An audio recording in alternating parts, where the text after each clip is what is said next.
Olá, eu sou Luiz Maia e você está ouvindo A Síntese, uma revista semanal de podcasts internacionais com foco em tendências e cenários futuros, que é realizada na parceria entre o LID Pernambuco e a UFRPE.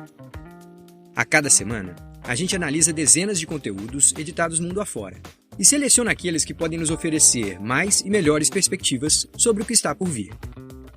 Se gostar das escolhas, você pode acessá-las através da playlist A Síntese, disponível também no Spotify. Neste quarto episódio, a gente inicia com a geopolítica na região do Pacífico, onde, em tese, tendem a se esbarrar as duas grandes superpotências planetárias. E o conteúdo que trazemos foi editado em Hong Kong, um território de encontros nem sempre amistosos entre a cultura e as influências oriental e ocidental. Na sequência, a gente se depara com analistas lá na Espanha, responsáveis por levantar questões muito oportunas sobre as chamadas distopias laborais.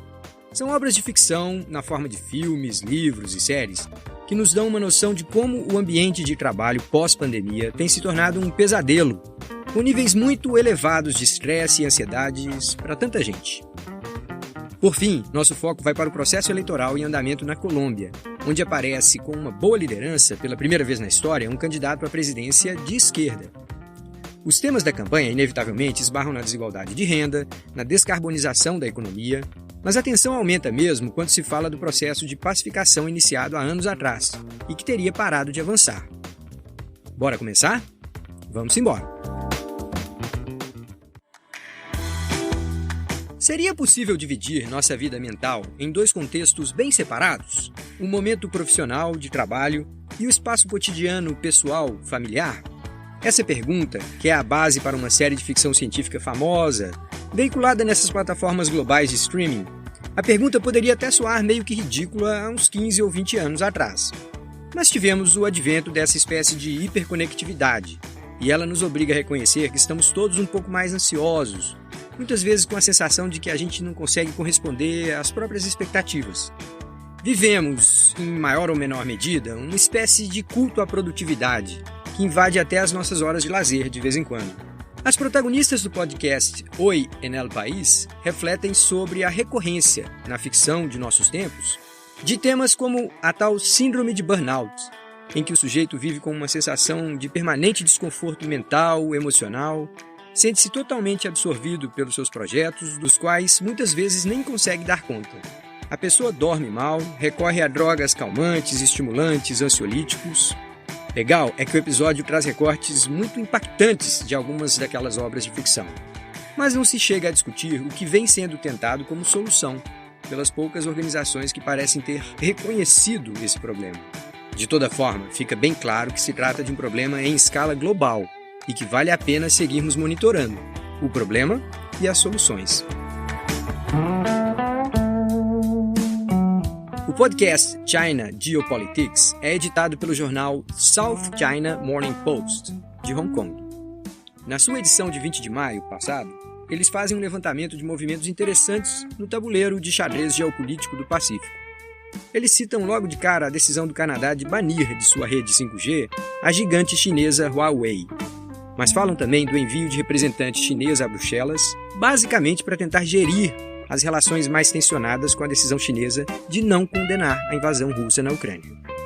Porém, é para os próximos meses que estariam reservados os movimentos ainda mais relevantes, como a ida de Michelle Bachelet à China, constituindo a primeira visita desde 2005 de uma representante dos direitos humanos das Nações Unidas ao território continental do país. Tudo isso dias antes de o presidente norte-americano Joe Biden embarcar no Air Force One rumo ao Japão e à Coreia do Sul, trazendo na mala o que seria um novo acordo de comércio para a região. É o chamado IPEF, Indo-Pacific Economic Framework. Seria um arcabouço para substituir o tratado anterior, que o ex-presidente Donald Trump havia implodido poucos anos antes. Até aqui, a expectativa na região em relação ao IPEF não é muito elevada. Tudo indica que aquele será um acordo meio que genérico, ficando mesmo no anúncio de princípios, iniciativas de colaboração, sem muita discussão em torno de pontos como acesso a mercados, regime diferenciado de tarifas e tudo mais.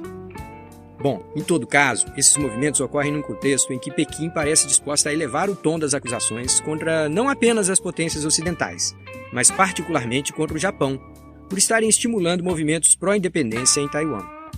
As declarações mais recentes dos diplomatas chineses vêm sendo acompanhadas de sobrevoos por aeronaves militares em ilhas japonesas, e é bem provável que Xi Jinping, o líder máximo da China, emita declarações ainda mais ostensivas nas próximas semanas, deixando bem clara sua intenção de agir militarmente caso continuem as ameaças por eles identificadas. Ok, mas e daí? Esses movimentos todos significam o quê? Vamos lá. Os sinais claros são de que, conforme a guerra comercial entre Estados Unidos e China vem se convertendo em uma guerra fria, os demais países vão sendo forçados a fazerem escolhas. É um processo longo de negociações, alinhamentos, realinhamentos, mas todo mundo precisa fazer seu dever de casa e se preparar para essas negociações. O terceiro podcast selecionado é um velho conhecido nosso, o The Intelligence, da revista britânica The Economist. Na sexta-feira passada, eles editaram o episódio Take the First Left, Colombia's Election, que em bom português ficaria Vire na primeira esquerda, as eleições na Colômbia. Eles trazem a história de um período eleitoral muito complicado, com um nível de tensão altíssimo e que tem grandes chances de colocar pela primeira vez na história um líder de esquerda na presidência da Colômbia. E tome ameaças de violência, suspeitas de fraude, enfim. É um processo que se encaminha para um segundo turno muito nervoso, onde vão se enfrentar, de um lado, Gustavo Petro, um ex-guerrilheiro da Farc, ex-prefeito de Bogotá e ex-senador, e que disputa pela terceira vez a presidência com algumas ideias consideradas radicais, como a substituição completa da indústria petroquímica por atividades como turismo e agropecuária. Do outro lado, Rodolfo Hernández, uma espécie de Trump colombiano, ex-prefeito de uma cidade chamada Bucaramanga, considerado populista de direita, dono de uma postura meio que escrachada e que se apresenta como o outsider da política que vai acabar com a corrupção. Eu sei, o enredo não é muito original, guarda semelhanças com outras trajetórias latino-americanas. Mas o que assusta ali é o temor de violência em seguida ao período eleitoral, tendo em vista que houve uma certa estagnação no processo de pacificação do país e até alguns retrocessos em termos de ameaças a lideranças e grupos sociais. Não ajuda nada o fato de, esse ano mesmo, terem sido identificados erros num processo eleitoral para o Legislativo, que depois de corrigidos, deram 3 assentos a mais para o grupo de Gustavo Petro. Se os colombianos parecem se posicionar em favor de plataformas que prometem mudanças, seria muito triste se a mudança, que viesse de fato a ocorrer, fosse um retorno ao passado de violência, que mancha a história daquele belo país.